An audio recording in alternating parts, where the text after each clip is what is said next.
ఉమ్మడి మహబూబ్ నగర్ జిల్లాలో గత వారం రోజులుగా కొన్ని అంశాలు బర్నింగ్ టాపిక్ గా మారాయి. నెల రోజులు దాటిన ఎస్ఎల్బీసీ టన్నెల్లో 6 మంది కార్మికులు జాడ ఇంకా తెలియలేదు. పాలమూరు రంగారెడ్డి ఎత్తిపోతల పథకానికి జాతీయ హోదా ఇవ్వలేమని కేంద్ర ప్రభుత్వం తేల్చి చెప్పింది. పాలమూరు వరప్రదాయిని జూరాల ప్రాజెక్ట్ డెడ్ స్టోరేజ్ కి చేరుకుంది.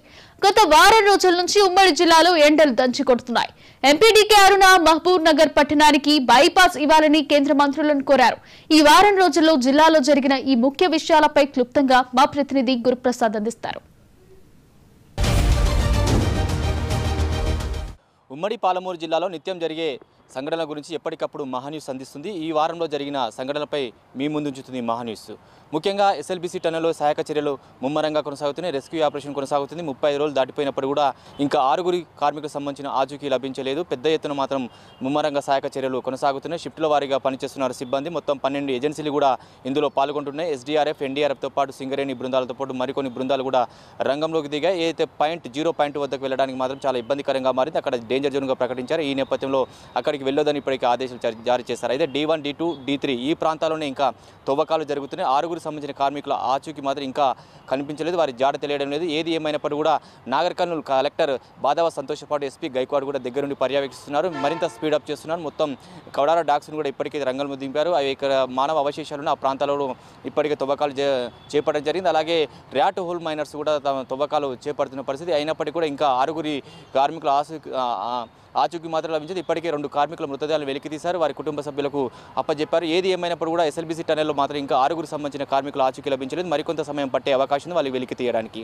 మరోవైపు పాలమూరు రంగారెడ్డి ప్రాజెక్టు కోసం కూడా పెద్ద ఎత్తున మాత్రం కాంగ్రెస్ ప్రభుత్వం కావచ్చు మిగతా వారంతా కూడా పూర్తి మాత్రం జాతీయ హోదా కల్పించాలని చెప్పేసి కేంద్రాన్ని డిమాండ్ చేశారు. ఈ నేపథ్యంలో జాతీయ హోదా ఇప్పట్లో ఇవ్వాలని చెప్పేసి కేంద్ర ప్రభుత్వం తేల్చి చెప్పింది. ఎందుకంటే 2 తెలుగు రాష్ట్రాల్లో మాత్రం ఏదైతే కృష్ణా జలాల వివాదం కొనసాగుతున్న నేపథ్యంలో ఇప్పట్లో మాత్రం జాతీయ హోదా ఇవ్వలేమని చెప్పేసి తేల్చి చెప్పాడు. ఈ నేపథ్యంలో పాలమూరు జిల్లా ప్రజలంతా కూడా నిరాశగా ఉన్న పరిస్థితి. ఎందుకంటే 2010లో ఆనాటి ముఖ్యమంత్రి కేసీఆర్ ఈ ప్రాజెక్టు రూపకల్పన చేశారు. 35,200 కోట్ల అంచనా వ్యయంతో ఈ ప్రాజెక్టు రూపకల్పన చేశారు. అప్పటి నుంచి కూడా పనులు ఇంకా కొనసాగుతున్నాయి. అయినప్పటికీ కూడా అంచనాలు భారీగా పెరిగిపోయి అప్పుడు 35,200 కోట్లతో అంచనాతో ప్రారంభమైంది. ఇప్పుడు 58 కోట్లకు చేరింది. ఈ నేపథ్యంలో సరాసరి సంవత్సరానికి 6,000 కోట్ల రూపాయలు నిధులు కేటాయిస్తని ఈ ప్రాజెక్టు పూర్తయ్యే అవకాశం ఉంది.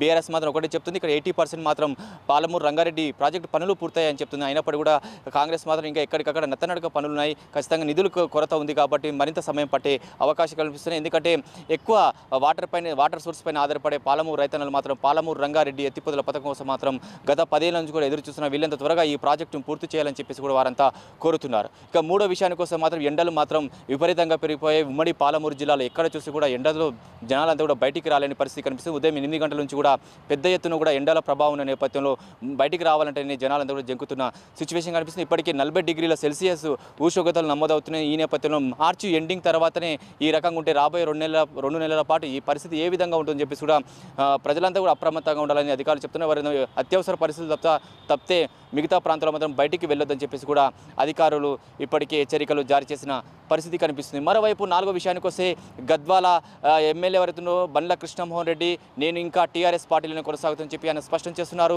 కేవలం కొంతమంది నాపై పని కట్టుకొని కాంగ్రెస్ పార్టీలో చేరినట్లు ఆయన చెప్తున్నారు. వారిపై కూడా ఫిర్యాదు చేయడం జరిగిందని చెప్తున్నారు. ఎందుకంటే గతంలో ఉమ్మడి పాలమూరు జిల్లాలో మొత్తం 14 నియోజకవర్గాలు ఉంటే 12 నియోజకవర్గాల్లో కాంగ్రెస్ పార్టీ విజయం సాధిస్తే అలంపూర్ అలాగే గద్వాల్ నియోజకవర్గంలో మాత్రం బీఆర్ఎస్ జెండా ఎగరవేసింది. ఆ తర్వాత కాంగ్రెస్ పార్టీ అధికారంలోకి వచ్చిన తర్వాత సీఎం రేవంత్ రెడ్డిని బండ్ల కృష్ణమారెడ్డి పలు సందర్భాలు కూడా కలవడం జరిగింది. ఈ నేపథ్యంలో ఆయన కాంగ్రెస్ పార్టీలో చేరినట్లు కూడా మొత్తం పూర్తిగా ఇక్కడ ఉమ్మడి పాలమూరు జిల్లా మాత్రం చర్చనీయాంశమైంది. అయితే ఇటీవల కాలంలో బండ్ల కృష్ణమోహన్ రెడ్డి ఇంకా నేను టీఆర్ఎస్ పార్టీలో కొనసాగుతున్నాను, ఎట్టి పరిస్థితుల్లో మాత్రం ఇంకా టీఆర్ఎస్ పార్టీలో ఉన్నాను కాబట్టి ఖచ్చితంగా ఎవరైతే తప్పుడు ప్రచారిస్తే వారిపై కఠిన చర్యలు తీసుకుంటామని చెప్పేసి కూడా ఆ ఎమ్మెల్యే హెచ్చరికలు జారీ చేసిన సిచ్యువేషన్ మనకు కనిపిస్తుంది. ఇంకా 4వ విషయానికి వస్తే జూరాల ప్రాజెక్టు మాత్రం పూర్తిలా మాత్రం అడుగంటిపోయింది. ఎక్కడ నీరు లేక పూర్తిగా మాత్రం అదంతా కూడా డెడ్ స్టోరేజ్కి చేరుకుంది. ఈ నేపథ్యంలో తాగునీటి కష్టాలు రెట్టింపయ్యాయి. ఎక్కడ కూడా వాటర్ సోర్స్ లేక మాత్రం చాలా ఇబ్బందులు ఎదుర్కొంటారు. రైతులు ఇప్పటికే లబోదిబ్బమని మొత్తుకున్న పరిస్థితి కనిపిస్తుంది. ఎందుకంటే కుడి ఎడమ కాలంలో కూడా వాటర్ సోర్స్ చాలా తక్కువ ఉన్న నేపథ్యంలో కూడా పంటలకు సరైన నీరు అందడం లేదు. అదేవిధంగా భూగర్భ జలాలు కూడా అడుగంటిపోయి